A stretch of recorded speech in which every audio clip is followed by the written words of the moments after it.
people dislike this shoe, but I fucking love the story behind it, which is this guy. Amen. But yeah, the story behind this shoe, well, the reason why I bought it is because I love shiny shit and iridescent. I'm a bit of a pro like that. But this shoe is based off the, well, it's part of the GMT pack, UK exclusive, UK represent, all of that. But yeah, for me, it was the fact that it's based off the International Space Station, which runs on GMT time.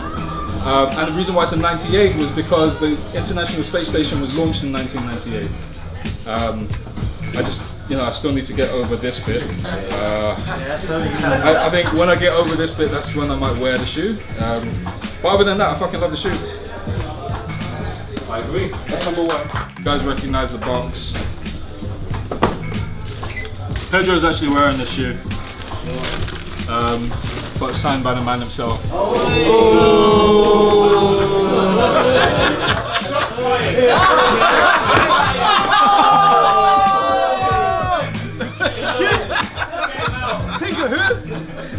This is my shoe. The reason it's my shoe is because it's a GR.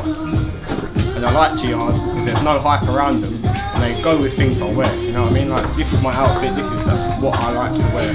It fits with what I like. And I ain't got to worry about someone else really having it because whoever else has got it probably got it in mashup. You know what I mean? They don't really look after shoes. Everyone who's got GRs don't look after shoes. The story behind this is when I was like, about five, Air Max 3, first pair. And I saw these the other day in the shop. I was like, oh shit, I had them back in the day. Yeah, so I got them. Sick. This shoe, I missed it when it came out, and then a year or two ago I went on eBay and it was like 60 quid. They wouldn't sell, that's why. Was they? No. 60 quid brand, like the guy never won and it was brand new. In a night, and I've never ever seen a 9 other, so I was just like, yeah, you know, I had to get them. But they're uncomfortable, they're mighty uncomfortable. Hyperfuse, Wayne told me about hyperfuse. No, an hour or two, then they come off. But yeah, that's my shoe. Wicked. So I bought it Shaking the ground. They're a bit beat. Onto something. They're a bit beat because, you know, years of wear and stuff. But I actually picked these up in Foot Patrol during their national beat. Well, they're starting to crumple and stuff. Stop being so modest, Maloney. I picked these up in Foot Patrol when they had like the, from what I heard, like the 7 days or 12 days of dead stock. Yeah, so I just picked these up, like literally they just sit there. So yeah, this is when you could pick up heat, like without anyone, like no one really cares. Boom. Oh, Yes. MX90 current infrared. I love infrareds, man. I've got that 3 pairs of 90 infrareds. I've got engineered mesh ones. Something else as well. But yeah, I picked these up at the same time. Foot Patrol. And yeah, they're still in good nick, man. I feel like I battered them, but no one else is going to have anyway, so little hybrids, Pegasus 96, Air Max 1 soul unit, soul swap, because they died on me. So. That's not something, right? It's just a hybrid, yeah, it's soul swap. Oh, okay. Yeah, that's it. so the first is the Chevy Woods Air Max 1. Now the story behind this one is I wasn't actually after these. I was actually reporting on them. I was working for a blog. I said, yeah, I'd go out to report on the queue, take pictures, and then I met Soul Love 1, and he said, bro, get in the queue. I picked these up for £90. Still got the receipt and everything. One of the biggest sneakers in my collection to this day. Amazing shoe. At the time, the sneaker game was a lot different, where people weren't out there to be against you, or if they saw the opportunity to get a shoe or to get 2 or 3 or 4 that they do that, you could generally, yeah, come in and have a bit of chat and banter. So that's what this shoe represents. Left foot. You brought one. Left foot. I got the wrong one. This one's gonna hurt a few people once they see it and see the condition it's in. So we've got the Kid Robot friends and family, minus the sole.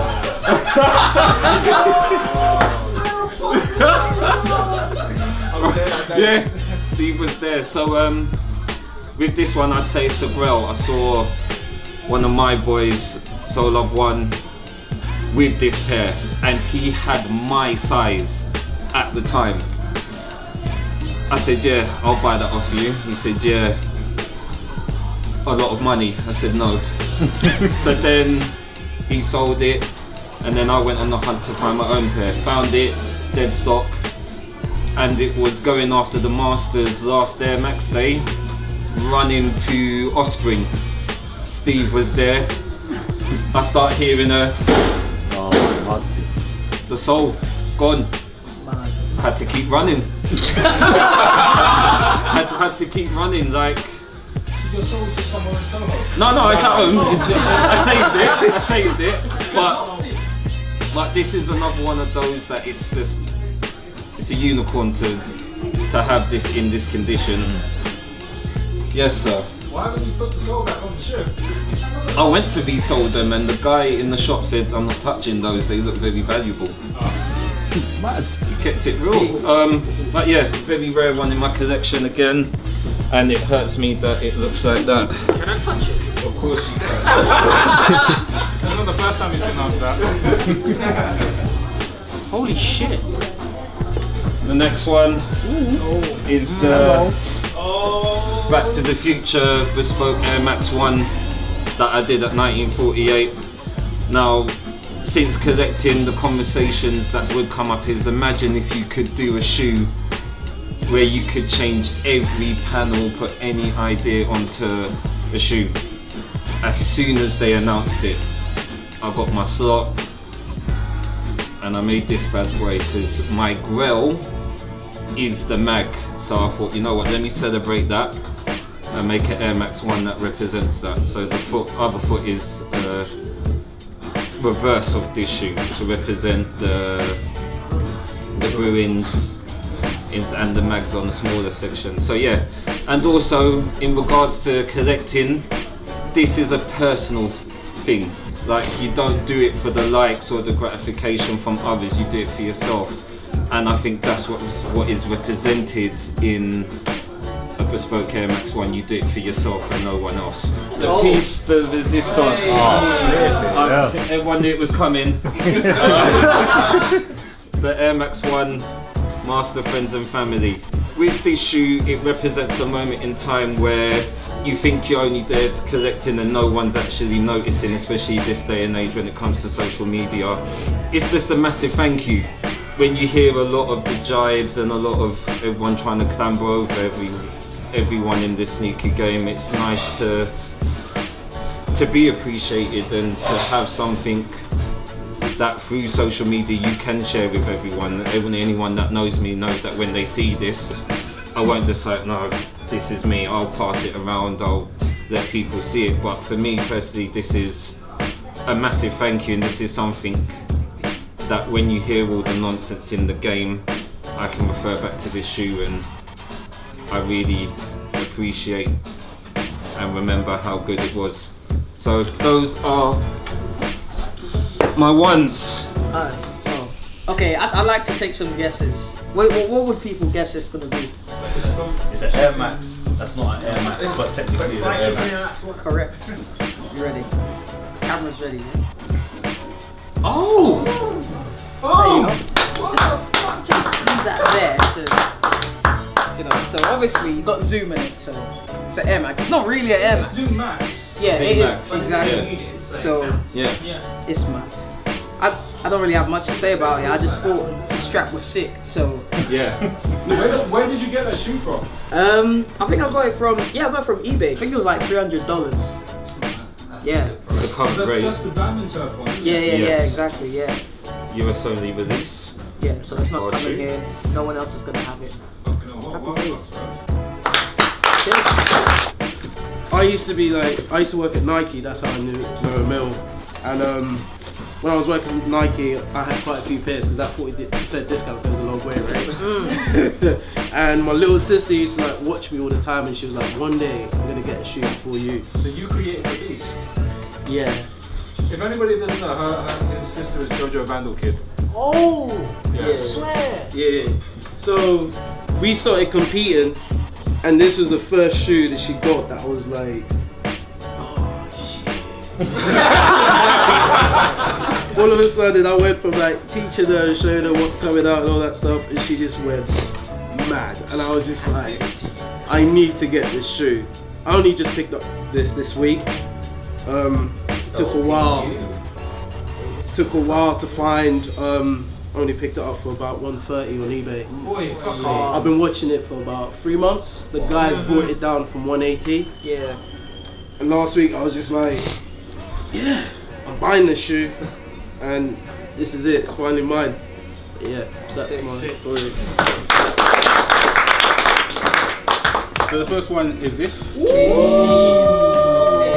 it's mad that, well, I think these only came out in the States, so launched from like the 95s. Now I don't buy into the stories. I talk to Emil, I don't really care about stories, but some of the details on this are amazing. So obviously the guy, his name was Jacob Burris or something along those lines. He has a heart defect, so the paneling here is something which is the carbon material that's in his heart or something is something to do with this kind of microchip detailing that it's got. It's also free as well. Then he is a fan of Spider-Man. I'm not sure if everybody knew that. So actually on the bottom there is Stanley's signature. Now a lot of people didn't actually. A lot of people didn't know that his signature was on there.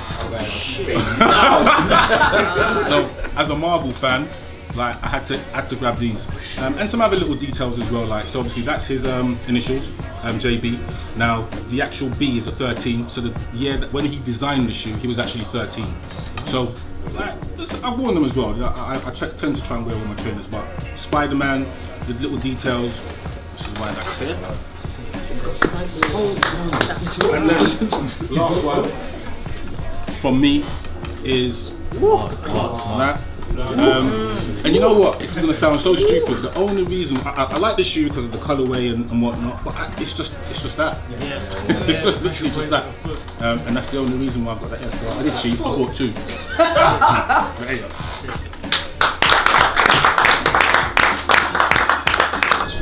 Yo. So I got these because I couldn't get the Supreme 98s. I was fucking pissed. So basically, I love painting leather. I'm a bit of a hoe. Is that from your bondage days? Yeah, no. So I actually, when I first saw the shoe, I think it was Sean Weatherspoon that leaked it. And then I got this shoe 3 weeks after the release date, which was quite impossible. But I don't know how it happened, but it happened. I've always been a big fan of Undefeated because nobody really likes Undefeated. A lot of people also don't know that Undefeated is the same company as Stussy, and Stussy is my first love of streetwear as well. So Gucci colorway, candy cane colorway. I don't know what the fuck you want to call them, but like they're fucking clean, bro. Like, and it's a blackout shoe with a black sole, man. The inner road man comes out when you wear this shoe. Gucci. Yeah, so this is mine. This was lunchtime on the day of release. And then I went back to 1948, I think the Sunday of the same weekend, and said, you sold out? No, it's still there. Now, I'm hearing that these DS go for 800-900. Yeah. Anyway, the reason why I love these, they've been with me everywhere. They've been to Africa, all over England. And it's one of the last Air Max shoes where I think the shape's still there before they went on some booger journey with different sole plates and whatnot.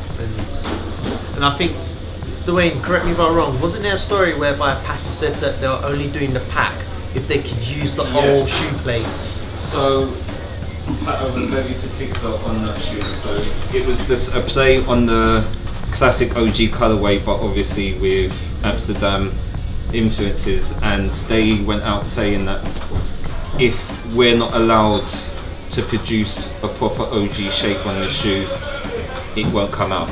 And they got their way, and thankfully we have this pack. So yeah, and like the Parapatas, these were 85 quid, 90 quid. Yeah. Yeah. So yeah, that's my shoe. That's it.